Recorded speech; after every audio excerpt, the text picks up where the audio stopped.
Hello everyone. Today we will be focusing on molar calculations of that we usually find in chemistry, IGCSE, or even in Cambridge O levels and Edexcel. So let's get on with it. So you see the molar calculations that we find, the first thing that you need to understand are some of the formulas which is associated, right? So let's just get on with it. First, I will try to explain some of the most calculation formulas that we'll be using. And then we will be seeing some of the practice calculations in the later videos. I will make it into chunks so that you don't have to stick to words for a long video. It will be a shorter one. So first, if we look into the formulas, the first one, let's say, is moles is equals to mass over molar mass. All right. So if the substance of any substance, if the mass of any substance is given, we can use this formula to calculate the moles. Okay. So mole is equals to mass divided by molar mass. The mass is the mass given for in a chemical equation or in the question paper. Okay. Now the molar mass is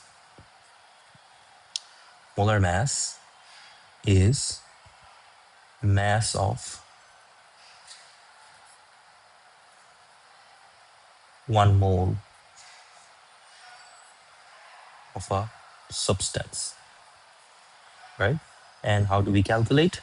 If it is an element,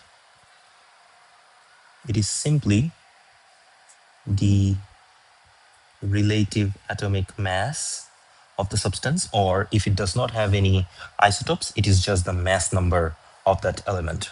Okay. If it is a compound or a molecule, it is simply its relative formula mass that we find for compounds, or relative molecular mass that we get for the molecule, right? And how do we calculate it? We just add the total relative total mass of those substances, right? For example, if I have a substance which is calcium carbonate, CaCO3, to calculate the relative formula mass of this substance, we will individually take the relative atomic masses of the substance of each of the element and then add it up together.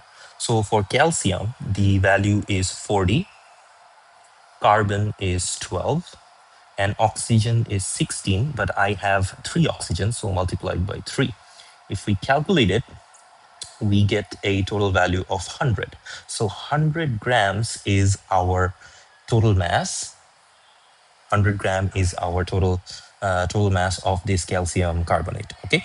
Now using this, we can calculate the moles, because mass is going to be given and the molar mass we calculated, and if we plug in the values we get the moles. For example, I want to find what is the moles in, let's say, 10 gram of calcium carbonate. How do we do it? The formula is already known, which is mole is equals to mass over molar mass,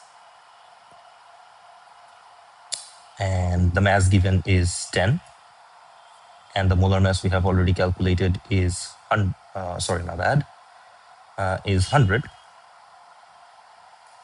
Now if we calculate it, we get the value as 0.1 mole. Okay, so that is the value for the moles of calcium carbonate, and that's how we will be able to find the mass. Sorry, we will be able to find the moles of any substance whose mass is given. Now moving on towards another equation. Okay, actually, let me just highlight highlight the equations that we will be using multiple times. So this is the first one, and now we will be looking into the second one. Okay. Now for part 2, we have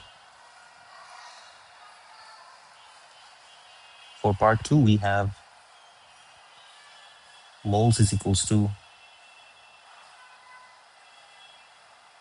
volume given over molar volume. Now you see molar volume is actually a constant.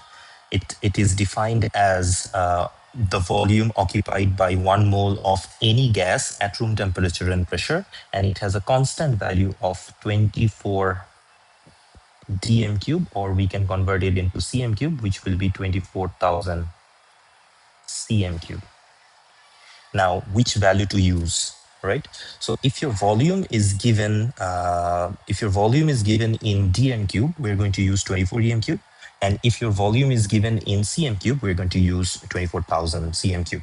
And if we divide and we will get our moles, right? For example, actually let me just shade it up for you guys.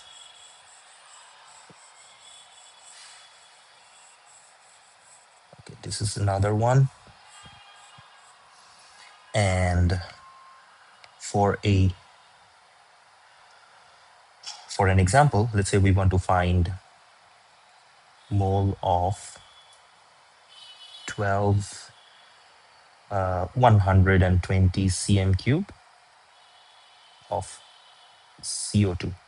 Now you see this calculation is only applicable for gases, so you will not be able to use it to find the moles of any aqueous solution or any solid substances whose mass will be given, right? Now, if we proceed with the formula, moles equals to volume divided by molar volume, the volume is given as 120. And since the given volume is in cm cube, we cannot use 24 over here. We have to use 24,000. So if we use this, we get our value as 0.05 moles. Right? So this is our moles of 120 cm cube of CO2. And if any of the volume is given, whether it's dm cube or cm cube, you can just plug in the values in this formula and calculate the moles of the gases, right? And the third one, one of the most important one that we use in volumetric titration calculations is mole is equals to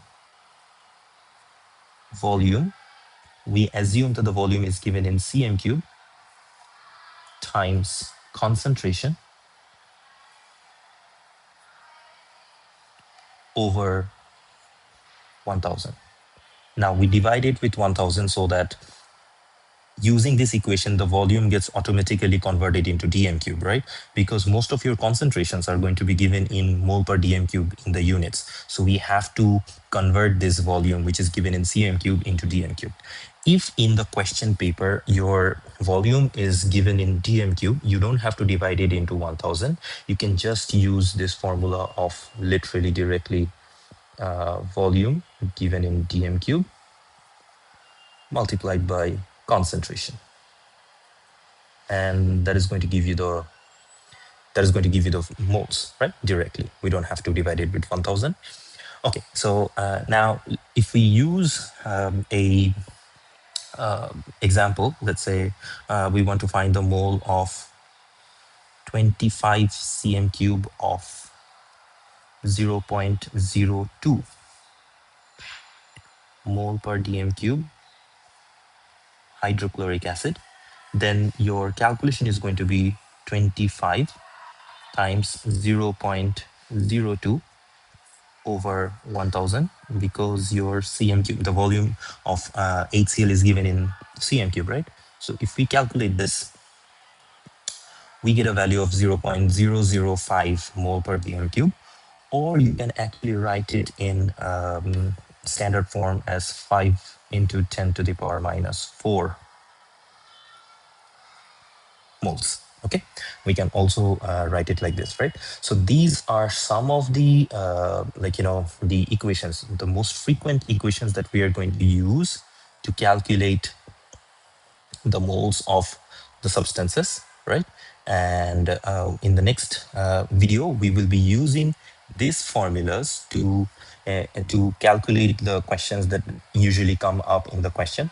This is just an introductory video of how we can actually use these three main equations to calculate the moles. In the later parts of the video, we will be looking into some of the calculations that we will be doing and how we can actually incorporate this formulas into our calculations. Okay, see you guys in the next one where we will be practicing some more.